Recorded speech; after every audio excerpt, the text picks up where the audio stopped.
2023 was an absolutely insane year for video games, but the last couple weeks specifically have been ridiculous. Not only did we get our first official trailer for GTA 6 on December 5th, but over the last week or two or three, so much about AAA gaming in the world has been turned on its head, and it all started when a hacker group managed to get over a terabyte of material from inside Insomniac Studios, and then they released it to the public.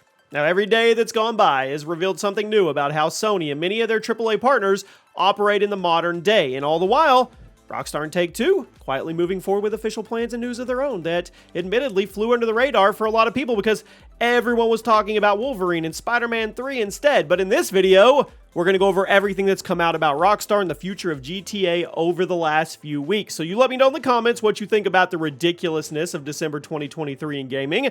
What is your New Year's resolution for 2024? And before we get into it, if you guys get anything from G2A, use code CHAOS for some cash back. The link is in the description, whether it's Steam codes, PC games, gift cards, whatever you're looking for. Definitely use code CHAOS. Now, everybody's been talking about the insane Insomniac game leaks that have been floating around, and they seem to get worse every day. It seems the story arc that started with the massive GTA 6 leaks from last September is finally coming to a close. As I'm sure all of you are aware, Rockstar was hit with a huge hack in 2022 that resulted in a ton of in-development GTA 6 footage finding its way online, and the culprit was quickly identified as a teenager who hacked into Rockstar servers with an Amazon Fire Stick from a hotel room. Sounds like something out of a movie. He was arrested a while back, and a lot of us have been sitting and waiting to hear what would actually happen to him. But on December 21st, we got our answer. According to official reports, the 18-year-old hacker has been sentenced to an indefinite order in a hospital prison. Now, some people took this as life in prison, but what it actually means is he'll have to stay there for 6 months and then be reevaluated, at which point he is either going to be released or has to stay longer. So while it's not technically a life prison sentence, it could turn into that, which is kind of crazy. Now, in case you were wondering why the sentence is so severe, it's likely because this teenager committed the Rockstar hack while he was actually on bail for other major cyber crimes, including hacking Nvidia. The fact that he literally went out, hacked another major company, the first chance he got, after being caught by a different major hack company, obviously led to his new sentence being much stronger than the first. The only way he gets out of this now is when he's reevaluated if he's deemed to no longer be a threat. But from the sounds of it, that's not very likely because he reportedly just recently stated that if he gets a chance, he's going to hack Rockstar again. I mean, seriously, not the time. Bad timing. Now, naturally, some discussion is sparked online over whether or not it's okay for a teenager to possibly spend his life in a hospital prison. And I'm not here to tell you guys whether this is right or wrong, but that's the news. And I'm sure you can tell me your thoughts in the comments. Now, like I mentioned earlier, the main talk of the gaming community has been the ridiculous hack that Insomniac Games suffered that resulted in all of their in-development projects being revealed. A ton of footage of their upcoming Wolverine game onto the internet, and apparently there's even a full playable PC build of the game that spread around the web. Also included the fact that Insomniac hacks were a ton of internal information about Sony, which makes sense given the fact that they own Insomniac, and obviously there's a lot of communication between those two companies.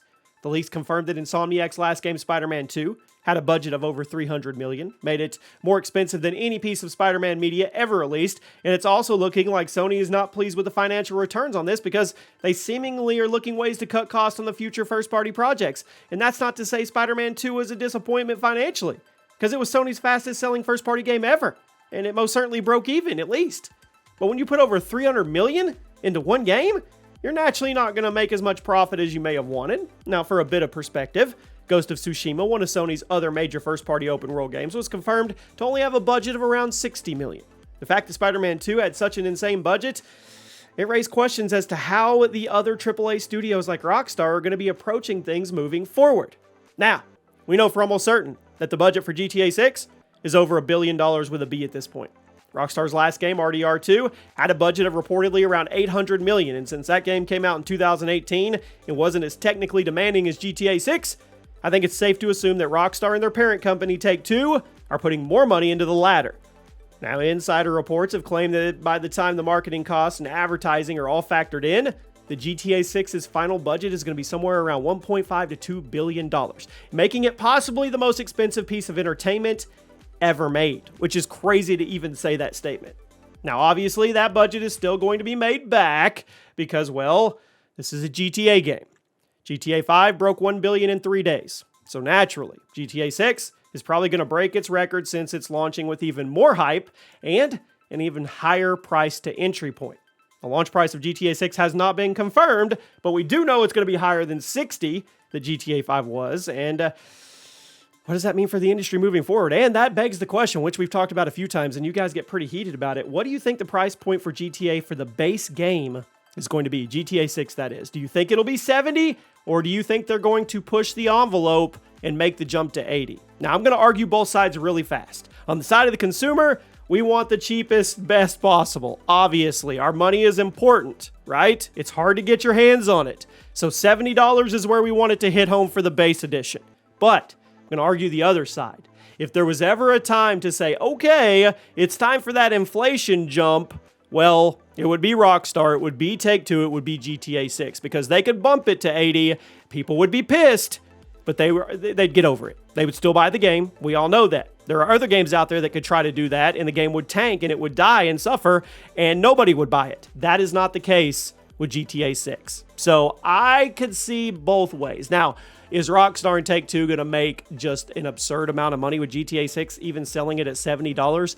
1,000% yes. So I get the argument on the consumer side that, hey, greedy is greedy. So you guys let me know what you think about that. Now, it can be pretty strange to look at Sony trying to cut costs after releasing a successful $300 million game, while Rockstar's out here pumping $2 billion into a single game, and they're not blinking.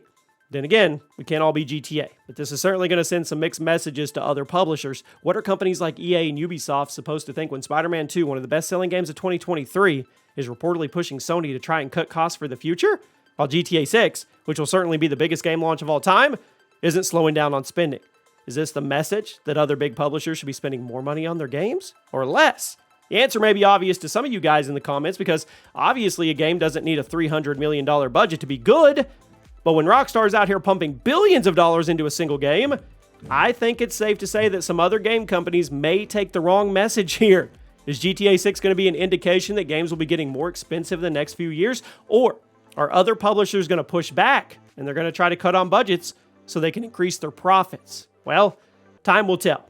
But I'm here to tell you right now, mark my words, things are going to get pretty weird in the gaming sector over the remainder of the 2020s. So let me know what you guys think. I really want to know what you think about the Insomniac Games hack. It's not really something we covered or anything, but man, it's crazy looking at it from the outside in. And I feel for the developers in a huge way, because people see these pre-alpha builds and they're like, oh my gosh, this game sucks, when in reality, that's what every pre-alpha game looks like. If you have a game that you love that's on your top 5 list, let's say God of War Ragnarok, there was a point in its cycle where it looked like that or worse. So the fact that people judge Wolverine, or like they judged GTA 6 last September, it just blows my mind, and it really does kind of hit home that they don't know how game development works at all. But then again, it's still out there, and it still stings for the developer. Let me know what you guys think. I'll see you soon.